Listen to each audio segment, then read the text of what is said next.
वळूया पुढील राजकीय बातमीकडे। भाजप प्रवेशासाठी ताटकळत थांबावा लागलेल्या खडसेंच्या संयमाचा बांध फुटला। भाजपमध्ये अधिकृत प्रवेश न मिळाल्यामुळे त्यांनी संताप व्यक्त केला, तर भाजप नेतृत्वाने खडसेंना ग्रीन सिग्नल दिलेला आहे।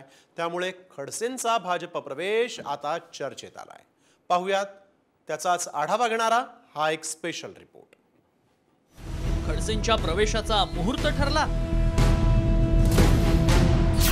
भाजपचं निमंत्रण खडसे स्वीकारणार। सुनेसाठी भाजप, मुलीसाठी तुतारी। लोकसभा निवडणुकीच्या आधी शरद पवारांना सोडून भाजपच्या वाटेवर असलेल्या खडसेंना अजूनही भाजपचं अधिकृत दार उघडलेलं नाही। त्यामुळे एकनाथ खडसे चांगलेच संतापलेत। त्यातच खडसेंनी शरद पवारांच्या पक्षातच राहण्याचे संकेत दिले। आता मला असं वाटतं की जर भाजपलाच त्याची गरज नाही आहे तर मग माझा मूळ पक्ष काय वाईट आहे। मी त्यांचा आमदार आहे, अजून 4 वर्ष मी आमदार राहणार आहे।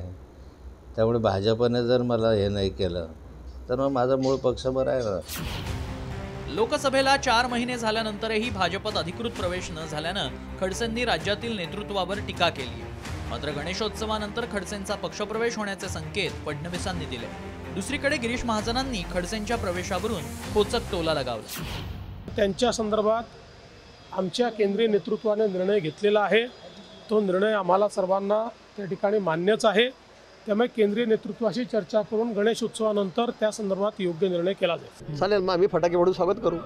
दिवाळीचे फटाके उडलेले असतील आमच्याकडे, त्यावेळेला आम्ही फटाके फोडून त्यांचं स्वागत करू। महाराष्ट्रामध्ये कोणाचाच विरोध राहणार नाही असं त्यांनी सांगितलेलं आहे। बिलकुल, आता देवेंद्रजी सांगितल्यावर काय आमचे नेते सांगतायत तर मग काय कोणाचा विरोध राहील। आम्ही थोडे जास्तीचे फटाके घेऊन ठेवू नक्कीच। लोकसभा निवडणुकीत सून रक्षा खडसेंना निवडून आणण्यासाठी एकनाथ खडसेंनी भाजपची वाट धरली आणि प्रवेशाच्या चर्चेचा धुरळा उडवला। आता त्यांचे कट्टर राजकीय विरोधक असलेल्या खुद्द फडणवीसांनीच खडसेंच्या प्रवेशाला ग्रीन सिग्नल दिलाय।